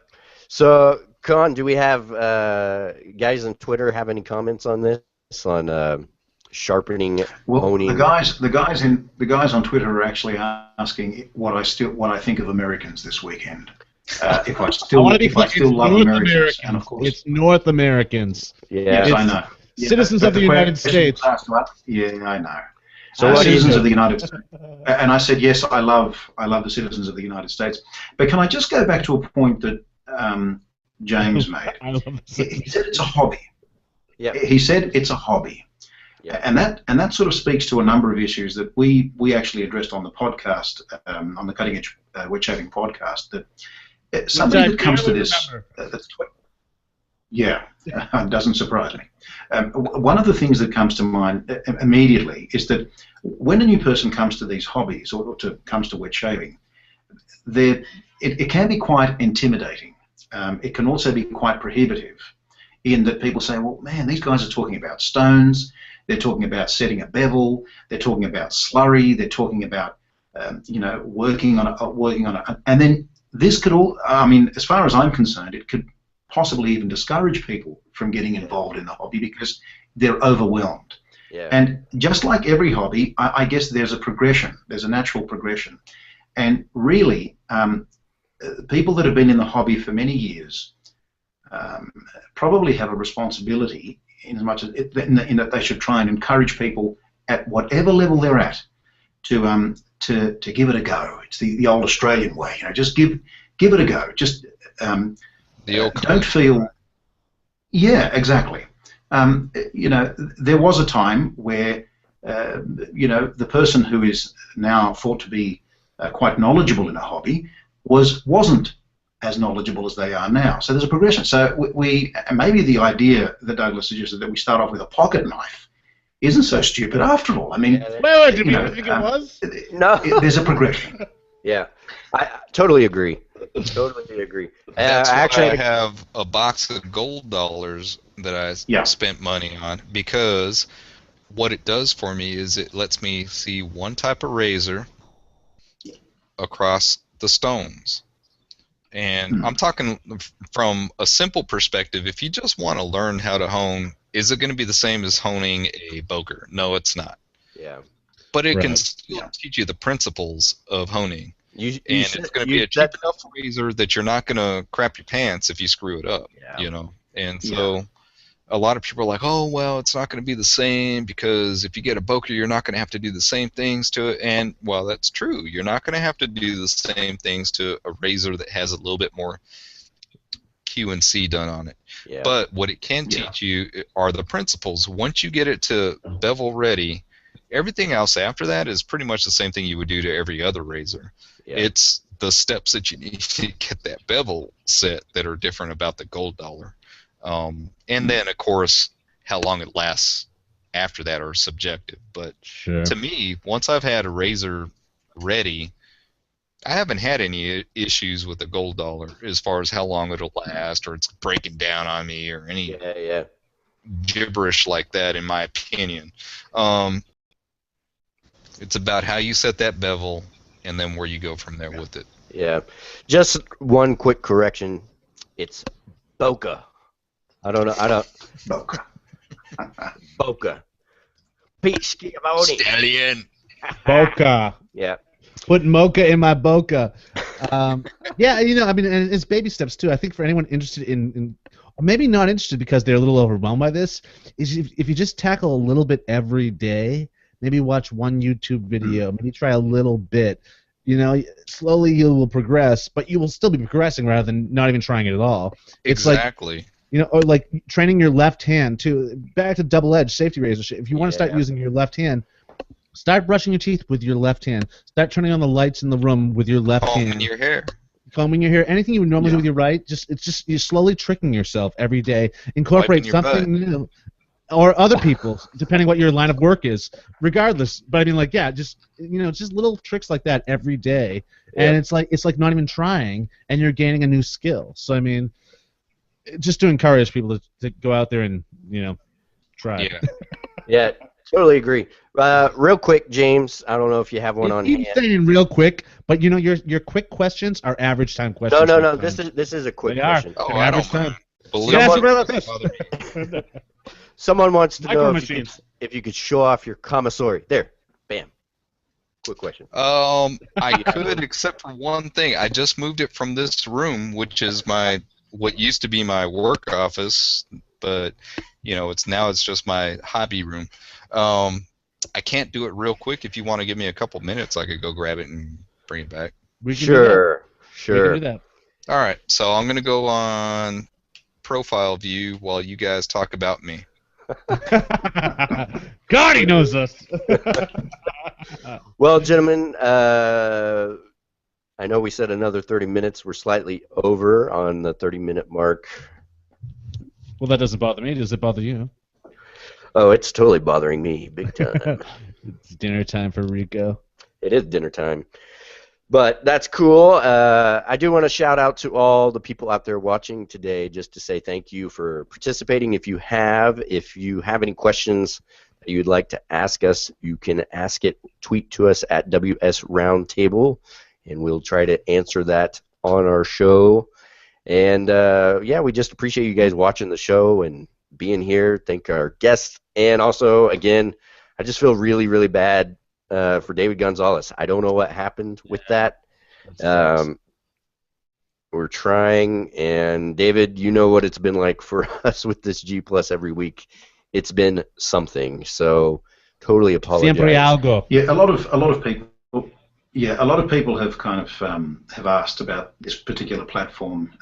We've had private messages and email from people saying, "Look, guys, we know it's not your fault, but it's just really it's a highly unstable platform to be streaming on." So I don't know what the answer is. Well, what I do want to bring up before we talk about anything else is voice bite. You two seem to be the two to talk about such a thing, and a lot of people out there don't have any clue what I'm talking about. Voice bite people. Voice bite Rico, voice bite Khan. Tell us a little about it and how we can make it work for us. Well, I'll tell you from my perspective what I'm doing with it, and then I'll let Khan kind of talk about the new features on voice bite.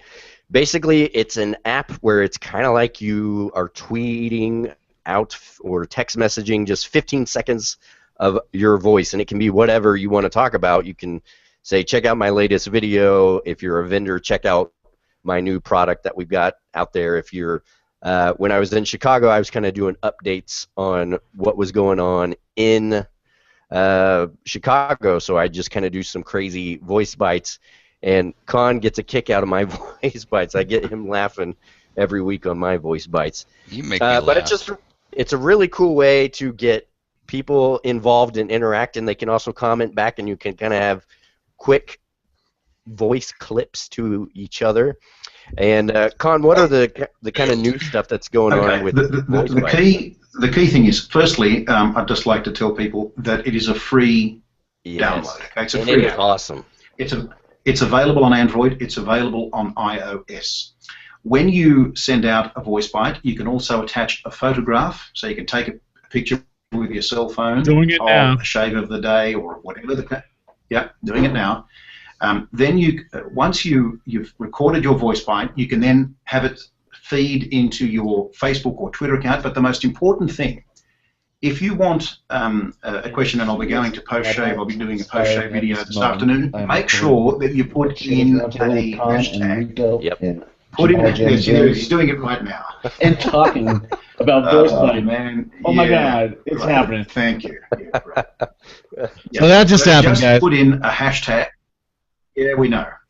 Yeah, so you just put in a hashtag with either roundtable or anything like that, and then that means we can find that, and we may even be able to upload that voice bite. So in post-shave, for instance, you just put in the hashtag post-shave, and I can then take that as a sound bite and upload it onto the video, and so you'll appear on the post-shave video. So now I'll be doing that. When you do that, though, I'm doing it right now, and I don't want to do this for naught.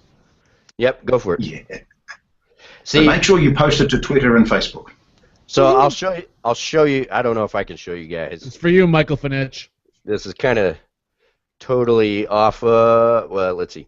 So I've got VoiceBite open right here, and my screen is blinding everybody. And it's real simple, real easy to use. And Douglas just posted something, so I just go over here and wait for it to load. And Wet Shavers Roundtable in full effect. It's pretty cool. Gate goes. What was that? And then you can That was not me. That's too bad. play the VoiceBite that Sorry. you just. I don't know if you guys can hear that. I'm recording And he- Shavers Roundtable with Khan and Rico and Cool. GI Jammin James. And that's what he did on VoiceBite. Really, really cool app. If you guys haven't Bastard got is it, check it out. GI James. James, are you on VoiceBite? I tried it, man, but I couldn't get it to work, and I know that's sad because of my IT guy, but I was like, I don't know. I guess I'll have to get with Dr. Love offline. Yeah, it's really great. Have him help me. If you're not on VoiceBite, you can follow a whole lot of guys are on there. Khan's on there. I'm on there. Douglas is on there. Busta's on there.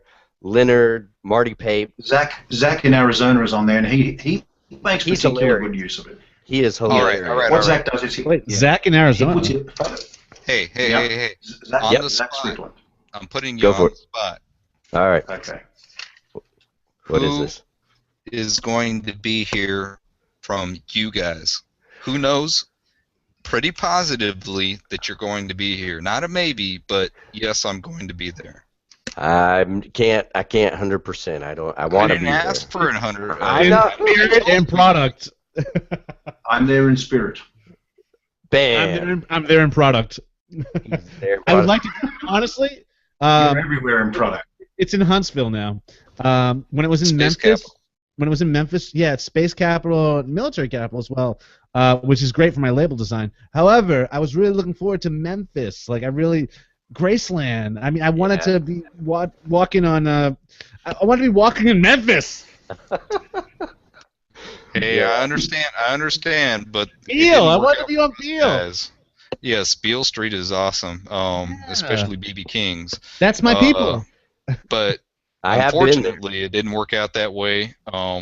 If I would have had more in my area at this point in time, I would have definitely pushed for it myself. Unfortunately, due to circumstance, I couldn't do it. Yeah. And Steve was the only one who could step up and do it, and thankfully he did. So And it at least sounds- we're getting something down. No, It I sounds agree. I Really agree. cool. If I can make it, I will make it. Gosh darn it, because I've never been to Huntsville.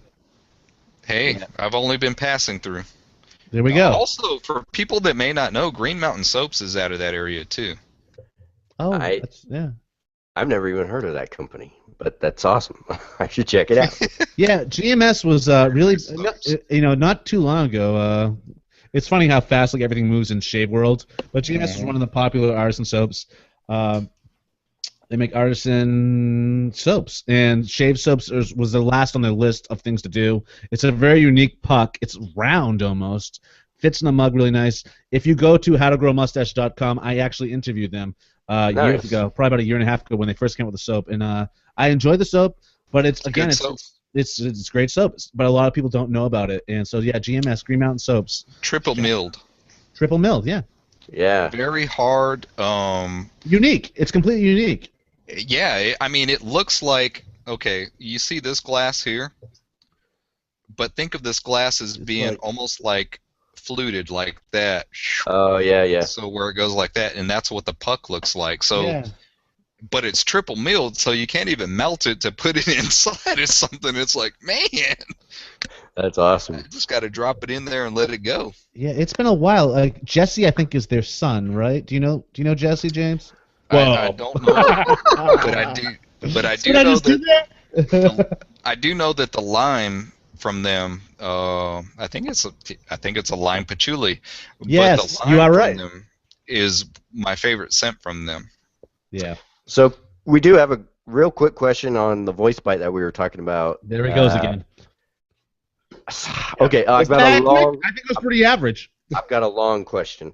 It's not a long question. What are your voice bite screen names? So Size matters. Douglas Smythe is Douglas Smythe. I am. What am I?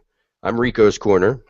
Human. And Khan is. I know I gotta beat GI James. Shave the man. Shave the man. Yeah. What's going on? No, I don't want to report anything. Okay, anyway, technology. So that is a few of our names, and I believe Busta's like Shave Busta. And Shave Busta, yep. if you want to know more people, just... I thought he was My Little Pony. Oh, man. He's actually a Cabbage Patch Kid. So, guys, Con, do we have His something? butt. It says Xavier Relber. It's tattooed on there. Okay, we've got a comment here by James one of our gets listeners, me. I don't know why Giorgio anyone else Dorado. does. Yeah. Before we have a look at the kamisori, it says, I have heard that Google really doesn't maintain G Plus anymore. They're outsourcing it. So that's probably why it's patchy and problematic. Well, you know, there's another Cannot platform. answer to that, but it wouldn't surprise me. There's another platform Yeah. that's very similar, from what I understand. I think it was Marty that was telling me about it. I didn't catch the name. So, folks, this may be the last time you see us on G+. Yeah. But if any of you know of any other platform that you would like to see us on, by all means, shoot us an email. Or contact us through Twitter or through G+, our G+ page. What is our G+ page? Our Shavers Roundtable? No, yeah, it's Wet Shavers Roundtable, and I can't get to it right now, but it's Wet Shavers Roundtable Show, because Is there a show some at the reason- end? Yeah, well, yeah, you can find it if you could just go to YouTube or G+. Just type in. YouTube is wetshaversroundtable.com. Yep. If you want to get there instantaneously, just go to wetshaversroundtable.com, and you'll be taken right to our YouTube channel. I think we've gone past the hour. You guys want to keep going, or should we? Well, we've got to say the kamisori. Yeah. Let's see the kamisori. James, show us this kamisori, sir. Oh, whoa, what's going on? Wet Shavers Roundtable. Roundtable. Yep, that's on G+. 74 followers. What's going on, people? So now let's I feel inadequate, more than usual. All right. see your Japanese here we razor go. real quick. First off, here's the traditional kamisori. Oh, wow. Oh, So I know those that have seen the videos already probably are familiar with it. yeah, that is sweet looking. And let me tell you, when this Joker is finished, like freshly finished, there's not much that can compare to it. And the last thing I finished this on was a 12K, Wow. and I was cutting myself with it. I was like, oh my goodness, that is crazy. Holy smokes. All right, so now this one was done by Genis. Oh, cool. Custom razors out of Hungary. This is a symmetrical grind Damascus steel, patterned steel, ray skin wrapping, and yes, it's in orange and blue. And I'm seeing a theme here. I asked him to do it with a semi-thumb notch and a French point. And I'm telling you, if you want to learn how to shave with a straight, the important thing is not whether it folds or not folds. In my opinion, it's how long is this area here. Oh, okay. Because that area, to me, and that's why kamisaris are great, this kind, because traditionally they're not like 6 inches long. You know, they're very short. They're 2 1/4 to 2 1/2 at most, usually. And to me, that gives you just that really nice area to be able to bring it around your face. Yeah. That is the ultimate control. Now, the other one is from Joe Edson. Edson really? Razors. He lives in Oregon now. I don't know if that's where he's always lived. Maybe he was in California at one time, but he's in Oregon now. And this one is a dual etching, and what I mean by that is the fact that this is a I know the light doesn't help in here, but this is also a Damascus. Oh yeah, And yeah.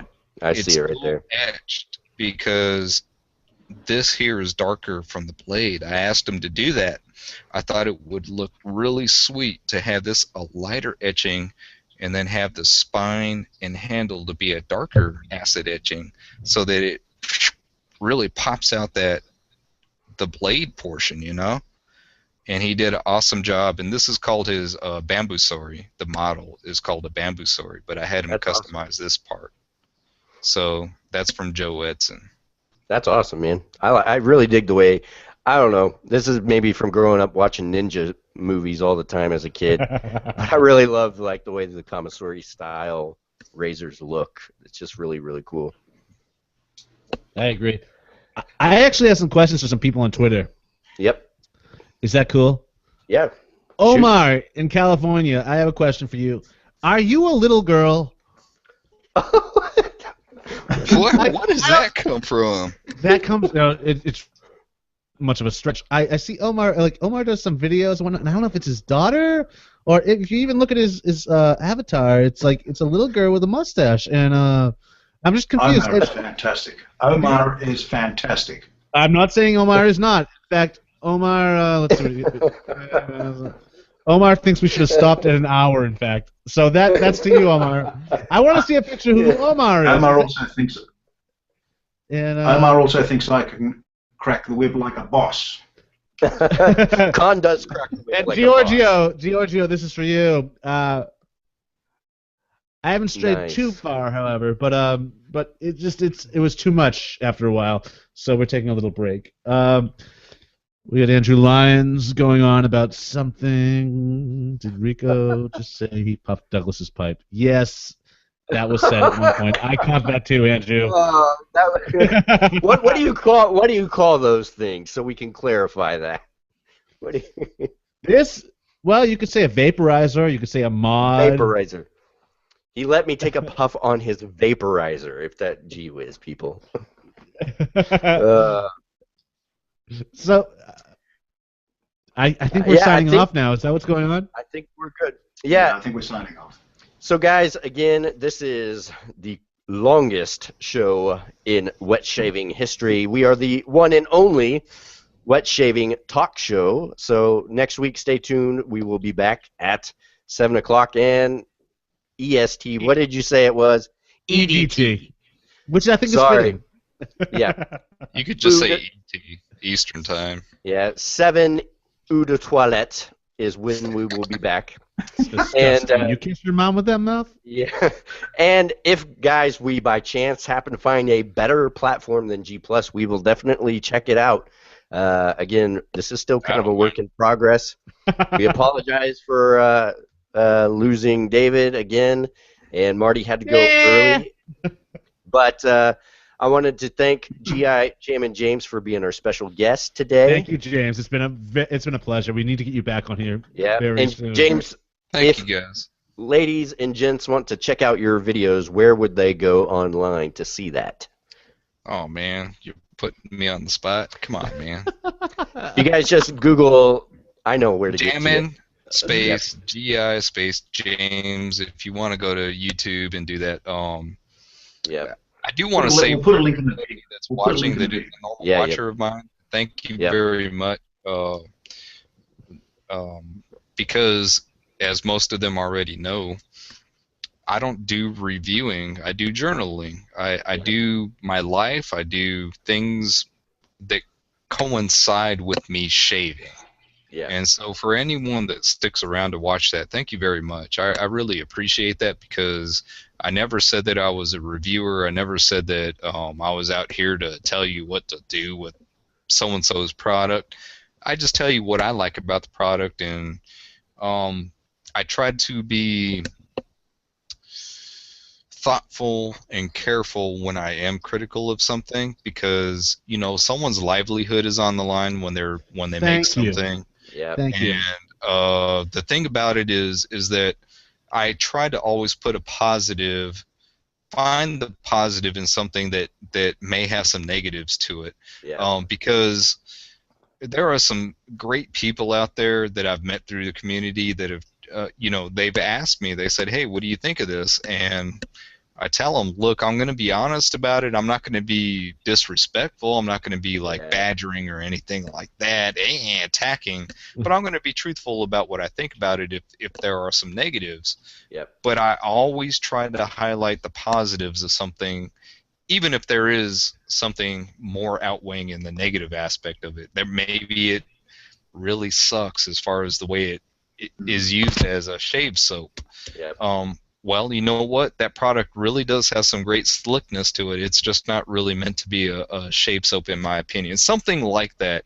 And I try to do that with anything that I find a negative about, because the point is, if there are people out there that are trying to make a livelihood by this, who am I to really bash them or come across as bashing or anything like that? And this leads me on to something really quick, okay? Yeah. He didn't ask me to. He doesn't even know I'm going to talk about this. But Thomas, the shave tank, had brought up something. I guess some people had thought that he was bashing Razor Rock. Oh. Really? And on one of his videos? Or? Yeah. Oh, that's Has weird. anybody... And to me, it's like this. Do you watch Thomas's videos? Yeah. I mean, if you watch his videos, there is nothing in his demeanor or anything that is bashing.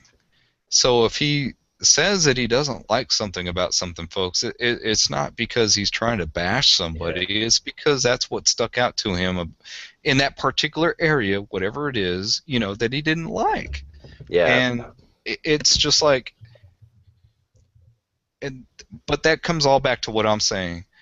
I see myself in the same light as I see Thomas. If I'm going to bring something up, it's not going to be in a bashing type way. And I don't see Thomas bashing. He brings up something to him that might be a negative point, and people are attacking him as like he's bashing Razor Rock. And it's like, did you watch the same videos that I watch? Because I am not seeing that at all from him at all. I think that's totally there's a couple things. I think that's the internet, and I mean, because you get all types out there. Yes, and, you do. And when you're doing videos, and you know this, James, you give an opinion, and that's just it. I mean, it's an opinion. And I think most of us here, we try not to bash people or anything like that, but no, and I see that. This is a hobby. I mean, everyone here is respectful. This is a hobby where we say YMMV every other sentence. Yet we forget that so often. Your miles may vary, people. I may like something. I mean, you may love something. I may hate it. I mean, like, we say this so often. Just practice what you preach. Like, exactly. Your miles may vary. It's not going to be for everybody. Don't necessarily, I mean, enjoy a review, watch a review, but don't take it to heart. Try everything out there, and if you don't like it, trade it, piff it, sell it, whatever. But try it all and make up your own mind. It may not be for you, but the point is think about how you're saying something, and that's going back to what I do in my videos, talking about my channel and everything like that. And when I do have something that's not in favor of someone, I don't try to make it in a bashing type way. So it surprised me when he brought that up and said that, because of you guys know Thomas. I know that because you guys watch him and you guys had him here. Yeah. There is nothing in that man's DNA that would suggest that he's trying to attack anybody. And it really, I mean, it hurt me because, I haven't talked to him directly, but I consider him a friend just through dialogue that we've had. And it's like, what? How would someone think that you're trying to be negative towards Razor Rock, man? And it just think, people, when you're going out there, I know you love your products, you love what you have, but really be careful on how you present yourself to someone else. I mean, just because they don't like what you like doesn't mean that they're hating, really. Come on. Yeah. I remember your son's first shave, James. That's a video I remember. I'm glad you watched that. Thanks, man. Yeah, that was way back too. That was a while ago. About a year and a half ago or so. Yeah, that was one of my favorite ones. I just wanted to put that out there because we don't talk very often, but well done. Yeah. Thank you, bro. And if you guys haven't, Jammin GI James, JAMMIN, no G, just Jammin GI James. He's really easy to find. His videos are really awesome. He's one of the Topless. first. They're topless videos, people. They are topless videos. One of the first videos I watched. The neck up. Yeah. And James is an awesome brother, man. He great videos to watch. I learn a lot just from watching them. And just to comment, somebody mentioned this earlier. It made me laugh. If you want to know about lather, watch his yogurty goodness. Yeah. He does this kind of yogurty goodness thing, and it's awesome. Was that Barry White in the background going, yeah? What was that? Where did that come from? Freaking good. Down under. The man that never wants to be found, if people happen to not want to find you, but they accidentally found you, how would they do so? Point to it, Con. Point to it. They would do so by, okay, down there. It's down there. Schaefer, man. Can I just say thank you so much for what you do, James, and you make some very salient points, some very important points, and you're right. When we say things in videos, regardless of whether we think we're important or not, and most of us are just part of this community, words carry a lot of weight, and quite often they can affect a person's livelihood, and that's something that I know most people that put out videos do not want to do to artisans. I think that's very, very important, and so thank you for that. Learn before you burn was a quote that I take from one Douglas Smythe. Before you're going to burn something, just be mindful of what you do, and that mindfulness is where your Zen, where that Zen shirtless, the shirtless Zen master thing comes from. That comes across in your videos. That mindfulness, the fact that you take time, the fact that you really make the whole thing a tactile experience, the lather and all that kind of thing. And I just have to say thank you from the bottom of my heart. I always enjoy your videos, James. Yep. And if you guys want to know, I appreciate it, man. Yeah, if you guys want to know some of the references to the shirtless Zen master and stuff, check out Shave the Man's video on Top 9. It's a great video. So Douglas, where can guys find you if you were to go online and look up Douglas Smythe? You could go to my man blog, howtogrowmustache.com, or find me at phoenixartisanaccoutrements.com. And this Tuesday at high noon, you can find me at crownkingshaving.com. There, I let it out. Bam! There it is. Bam! Thanks a lot, everybody, for watching this week. We will see you next week, hopefully on a better platform. But if not, please bear with us. We love doing this, and we love all the audience participation. So thank you, everybody. Yep, and I just want to mention real. David snafu. I thought this worked out well, guys. Thank you. I do too. Yeah. No problem. I just want to give a quick shout out to Marty Pape since he couldn't give his link. Just put him up as It's Marty Pape. martypape.com. And I'll point to it right here. So Douglas, when you edit, bam, it'll be right there. And then you can also check out David Gonzalez at So Sharp Limited right here. All right, I didn't do the phoenixartisanaccoutrements.com. Oh, and that then would be right So there. sharp, yeah. So Sharp Limited. And then me going, duh. And you can find me at Rico's Corner Coffee. I don't remember all the info, but anyway, it will be there. So thank you guys for being with us. Hope you had a good one and enjoyed the show. And again, thanks to James. And you guys have a good weekend. Talk to you later. High five! See ya. Bye-bye.